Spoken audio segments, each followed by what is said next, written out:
Hi everyone, it's Fitz with your daily delivery. Hope you're doing well. I am good. Well, I could be better. Okay, I'm just going to be honest. Could be better. This week's Life of Fitz is delayed because they've got to re-record with someone else this morning on Monday because the audio failed on the one I recorded earlier. I'll have that guest on later and a new guest on this week, and hopefully it shows up sometime on Monday at GoPowercat. I'm a mess. It was an old man against technology. I went to Las Vegas, hooked things back up when I got back, and screwed it up. No idea how.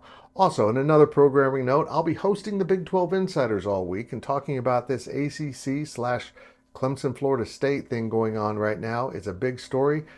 Big B is on vacation. I don't know who let him go on vacation, so I have to take a week of my life and host 3 shows. Tuesday, Wednesday, Thursday, I'll have guests on. Make sure you go check it out. Subscribe to that channel, of course, please do. And also subscribe to this channel, GoPowercat, as we continue our discussion about things that impact Kansas State sports in some way.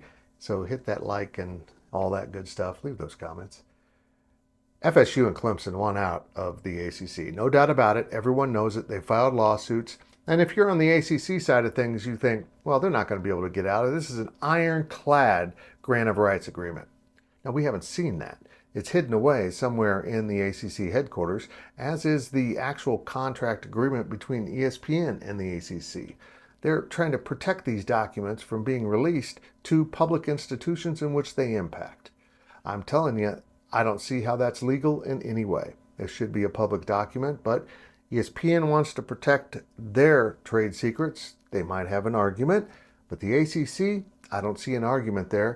But yet, many fans of the ACC seem to know exactly what's in that contract and the grant of rights, and they know exactly what the penalty is for Clemson and Florida State leaving. Because at this point, it sounds like that is the only deterrent if the buyout is too much. I had one ACC fan, of course not Florida State or Clemson, try to claim that the buyout per school will be $1 billion. I thought for a second, maybe he's Dr. Evil, or maybe he's just really an ACC fan and can only see things from their angle. No court in the world is going to uphold that as a reasonable grant of rights blockage. Look, you're going through a divorce, and I know it gets ugly, but at some point you can't lock up the spouse in the basement so they can't leave. And that's essentially what the ACC's plan is with Florida State and Clemson. We're going to hold you hostage. We don't want to release any of the contracts to the public because we don't want them to know why we're holding you hostage. It's a very strange situation. They will get out of the ACC if they want, but it's going to cost them money. And the question becomes how much money? The general running idea is it's going to be around $150 million in school, but also other buyouts have been much less. I have news for the folks in the ACC. No grant of rights is 100% bulletproof. You can try it, you can make sure you've done all your due diligence, but there's always some kind of crack. And I think the 2 schools have found it, and they're pushing it through the court system right now. We don't know where it's going to end up, and we don't know if they'll actually end up leaving. So everything we talk about is predicated on that. But I can also tell you this. It's not going to be $1 billion. It's not going to be $500,000. It will be much less than that, and maybe not even in 3 figures.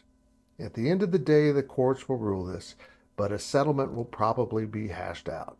And that settlement will make it livable for the ACC to save some face while they lose their 2 biggest brands, either to independents, the SEC, Big 10, or Big 12. At that point, it doesn't really matter for ACC fans. If you're going to lose them, you're going to lose them. So I don't understand why they have turned their hostility on the Big 12, which is simply waiting to see what happens. And if they can grow because of the problems in the ACC, they will, just like they did last year with the Pac-12. It is business, and that's how it's done. And as soon as these court cases shake out, we'll have an idea of how quickly they can leave and how much it will cost Florida State and Clemson.